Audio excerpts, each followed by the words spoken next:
But also increase savings, and those savings in turn can be recycled into building infrastructure, power stations, cities, and so on. If the region gets its policy mix right, the young population should really deliver a very potent and muscular demographic dividend. The second part of our theme, technology, refers to the fourth industrial revolution. The number of people with internet access across ASEAN is increasing every day by 124,000 people. That's nearly 1 million extra internet users every week. And it's forecast to keep growing at that rate for the next 5 years. Over that period, over those 5 years, that's an extra 230 million internet users, on top of the 320 million who are already online.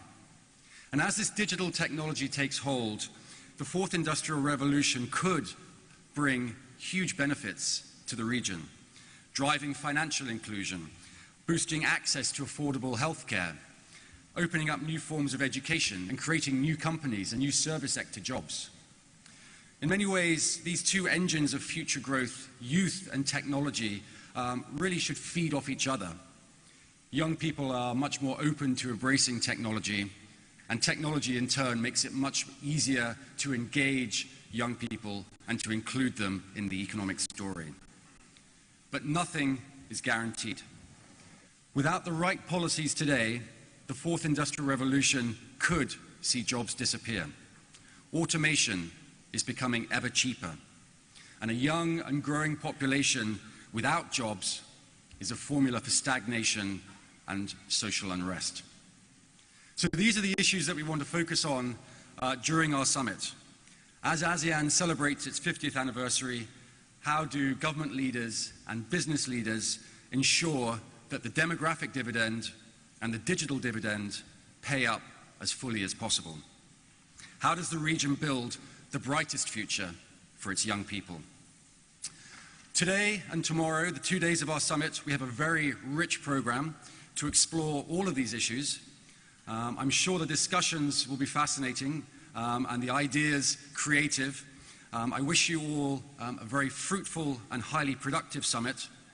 And let me now hand over to the host of this opening plenary, Dr. Philipp Rösler, the Managing Director of the World Economic Forum. Philipp.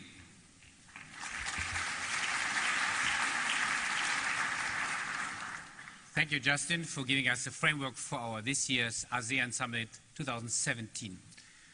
Honorable panelists, dear co-chairs, excellencies, ladies and gentlemen. A warm welcome from my end. My name is Philipp, and I have now the honor to moderate our high-level panel with our 4 heads of state, heads of government out of the ASEAN community. And what Justin mentioned, so our headline for this session is ASEAN 50 years young, which will certainly contribute to our overall theme of this ASEAN Summit, which is youth, technology, and growth. So let's start, and allow me, ladies and gentlemen, that I first introduce our high-level panel.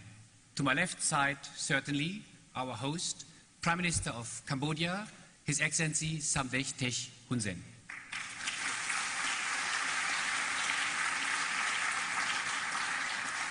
To his left side, the Prime Minister of Laos, His Excellency Pangulong Duterte. Excellency, a warm welcome.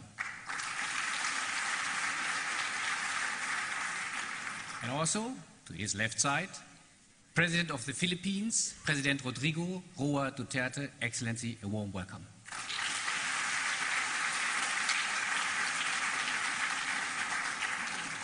And last but not least, the Prime Minister of Vietnam, Nguyen Xuan Phuc. Excellency, for you as well, a warm welcome.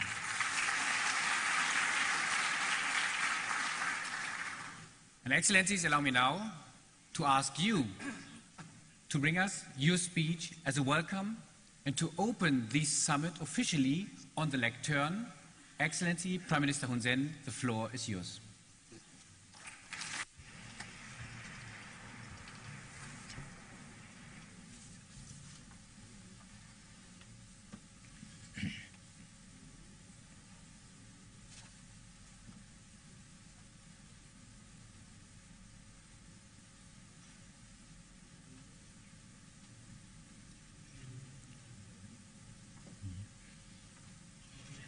Thank you, Philip. Excellent, the President of the Philippines and the Chairman of ASEAN, Excellency Prime Ministers of La PDR, Excellencies Prime Minister of Vietnam, Excellencies, Madam, ladies and gentlemen. Cambodia is extremely honored to be a host of this World Economic Forum on ASEAN under the theme Youth, Technologies and Growth, securing ASEAN's digital and demographic dividend.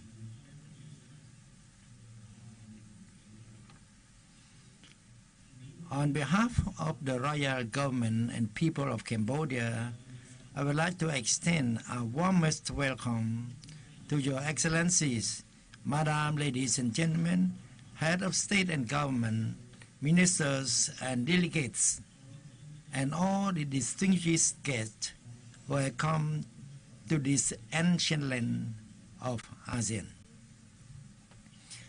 Indeed, this event is happening along the celebration of the 50th anniversaries of ASEAN establishment that provides an excellent platform for all national, regional, and international stakeholders to discuss and exchange views on emerging trends related to three important topics: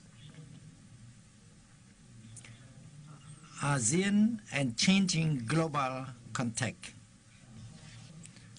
ASEAN economic connectivity, and ASEAN youth dividend.